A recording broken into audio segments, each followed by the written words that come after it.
The Battle of Glasgow was fought on 16 March 1544, between Matthew Stewart, 4th Earl of Lennox, and the Scottish Regent James Hamilton, 2nd Earl of Arran, and their adherents, during the minority of Mary, Queen of Scots. There was a second battle at Glasgow Muir in May 1544 between Arran and the Earl of Glencairn. Prelude. The Earl of Lennox and William Cunningham, Earl of Glencairn, continued to show support for the marriage of Prince Edward to Mary, Queen of Scots, after the Parliament of Scotland had rejected this English marriage proposal. The rejection, a breach of the Treaty of Greenwich, resulted in the declaration of war, the war now called the Rough Wooing. Lennox and Glencairn were thus caught offside and technically traitors. Lennox wrote to Mary of Guise on 7 March 1544, hoping to buy time by offering his innocence to be tried before a convention of his peers. He wrote that it was heavily murmured by the governor and his council, that I am the principal man that causes division and break be in this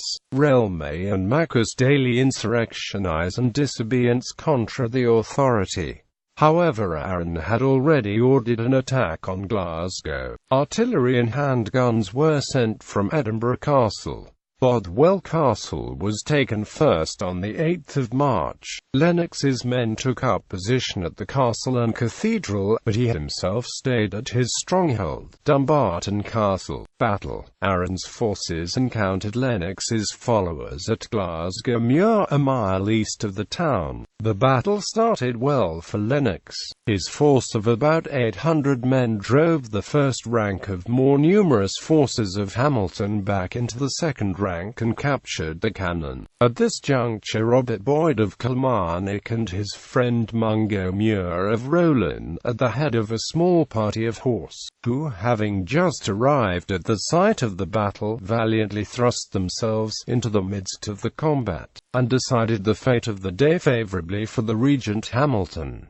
There were about 300 slain on both sides. Lennox himself withdrew to Dumbarton Castle. According to an English messenger, Edward Story, who made a secret journey to Cumbernauld Castle at this time, Arran then took the town of Glasgow and laid siege to the castle on Wednesday, the 26th of March. Amongst the casualties at the moor was Arran's master of household, and a Glasgow barber surgeon was hired to look after the injured. The gunner Hans Cochrane directed the artillery at the cathedral and castle. When Lennox's garrison surrendered, gallows were set up in the street outside the toll booth to hang the leaders. Aftermath. For his timely service in the first battle, Robert Boyd was rewarded with the family lands, as well as the restoration of his family's title of Lord Boyd. Glencairn's heir, Lord Kilmore's, and Lennox's brother Robert Stewart, Bishop Designate of Caithness,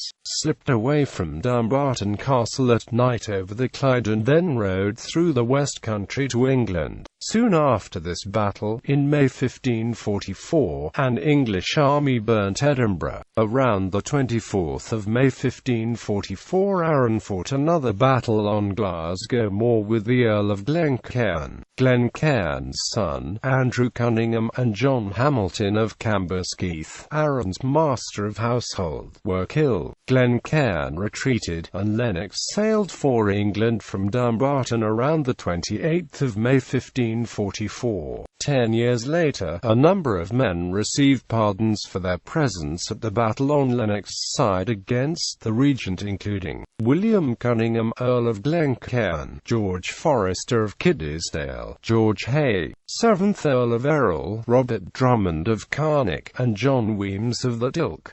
In Scottish Chronicles, writing about 30 years later, John Leslie and Claude now give a detailed version of events. In their account, the governor, Regent Arran, had heard that Lennox had left Glasgow and came with an army including Lord Boyd. Lennox had departed to Dumbarton Castle. The Earl of Glencairn, with his followers and men of the Lennox, Renfrew and Glasgow town, met Arran's forces on Glasgow Muir, a mile east of the town.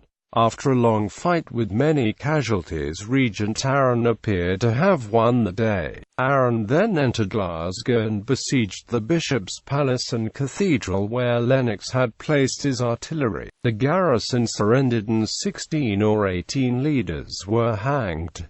Lord Boyd convinced Arran not to destroy and burn more buildings. Lennox sent the Earl of Angus and Lord Maxwell to negotiate a truce, but he imprisoned them at Blackness Castle and Hamilton. Maxwell was indeed warded at Hamilton Castle in April 1544 and wrote to Mary of Guise for her intercession. George Buchanan also gives a brief account of the battle. Again, while Lennox was absent, Glencairn held off Arran's troops until Robert Boyd's charge. Buchanan mentions the regent's troops carrying off the window shutters and doors of houses in Glasgow, but not the defence of the castle and cathedral. Robert Lindsay of Pittscott describes Lennox's hopes for the regency of Scotland and disappointment with Cardinal Beaton. Lennox and the Earl of Bothwell were set up as rivals for the hand of Mary of Guise. Lennox fortified Glasgow and Arran brought artillery against him. Pittscott gives the date of the encounter as the 28th of March 1544 and says the siege lasted 10 days. He adds a detail that the captains of the castle were won over by promises of gold, then hung. Pittscott says this was the cardinal's idea. Some details check out. There is a record that Lennox was encouraged in the idea he might marry Mary of Guise. However, the 4 later 16th century chronicles strongly reflect their author's own political and religious viewpoints and tend to include partisan detail and suggestion.